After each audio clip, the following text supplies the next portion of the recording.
देखिए 5.2 का पहला सवाल कैसे करेंगे। निम्नलिखित सारणी में रिक्त स्थानों को भरिए जहां एपी का प्रथम पद ए है, सर्वांतर डी है और एनवा पद ए एन है। तो सबसे पूछ रहा है, पहले पूछ रहा है इसमें ए एन क्या है, क्या पूछा जा रहा है। तो आप सब लोग जानते हैं ए एन बराबर होता है एनवा पद ए प्लस एन माइनस वन गुणे कितना डी। तो ए एन निकलेगा, ए की जगह क्या है 7 है,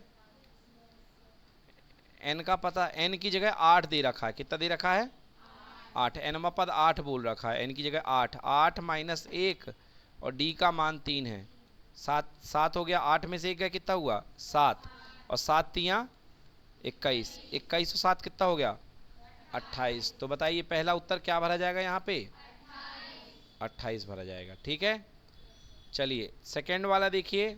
सेकेंड वाले में आपको डी पता करना है, क्या पता करना है डी, और ए एन का मान 0 दिया है, क्या दिया है ए एन का मान। सेकेंड वाला करते हैं, सेकेंड में ए एन बराबर 0 है, ए एन बराबर ये देखिए सेकेंड में ए एन का मान जो है 0 दे रखा है, ए एन बराबर 0 और एन की जगह 10 है, एन की जगह क्या है मतलब 10वें पद का मान कितना है 0।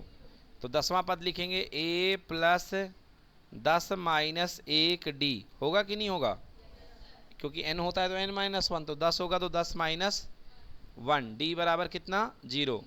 अब यहाँ पे a का मान कितना दिया है -18, 10 में से 1 गया कितना आया 9 और d बराबर कितना 0, तो 9d बराबर 0 प्लस 18, तो d बराबर हो गया 9d बराबर 18 हो गया, तो d बराबर 18/9। बताइए उत्तर कितना आ गया।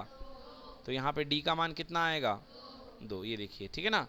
मतलब हर सवाल में कुछ ना कुछ दिया है और आपको कुछ ना कुछ निकालना है, कोई दिक्कत बन जाएगा ना ऐसे। चलिए अब देखिए ये तो हमने कराई दिया आपको इस टाइप के सवाल। एक सवाल ये वाला देखिए, इस टाइप का सवाल नंबर 3, ठीक है।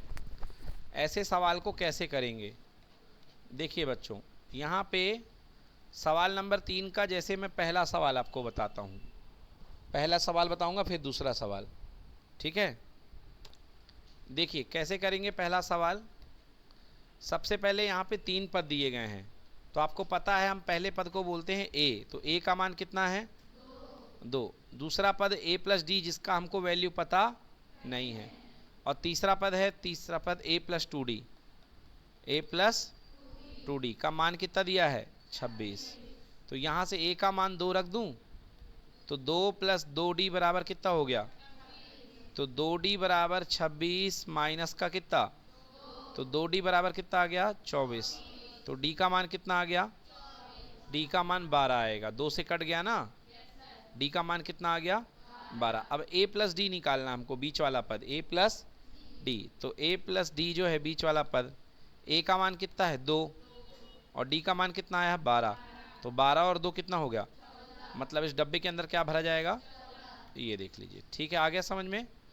चलिए अब सेकेंड नंबर सवाल देखिए। सेकेंड नंबर सवाल भी वैसे ही है।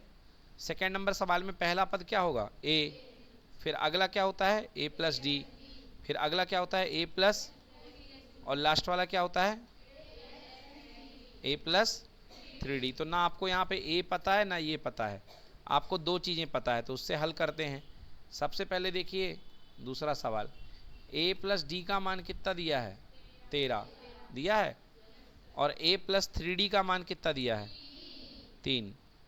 हम लोग को रैखिक समीकरण हल करते बनता है ना घटाने पर, क्या करने पर, ये माइनस ये भी, a से a, d में से 3d का कितना बचा माइनस का 2d, और ये कितना बचा 10, तो d बराबर 10 बटे माइनस का 2, बोलो कितना आया -5, माइनस का 5। अब ये वाला समीकरण ले लो ऊपर वाला है ना, a प्लस डी बराबर 13, a प्लस डी बराबर कितना है तो यहाँ पे d का मान रख दो, a आ जाएगा, तो a और d का मान कितना माइनस का बराबर कितना, तो a बराबर 13 और माइनस जाएगा उधर तो हो जाएगा कितना +5, 13 और 5 कितना हो गया 18। पहला पद आ गया, बोलो पहला पद कितना आया 18, पहला पद आ गया 18।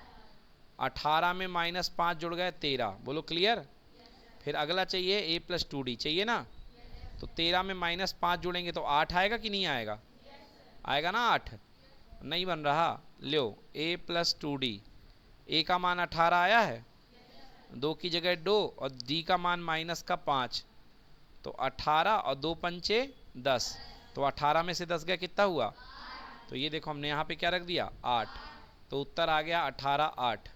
तो देखिए पहला उत्तर आया है 18 और दूसरा उत्तर आया है, तो जो मिसिंग नंबर थे हमारे वो क्या है, 18 और 8। ठीक।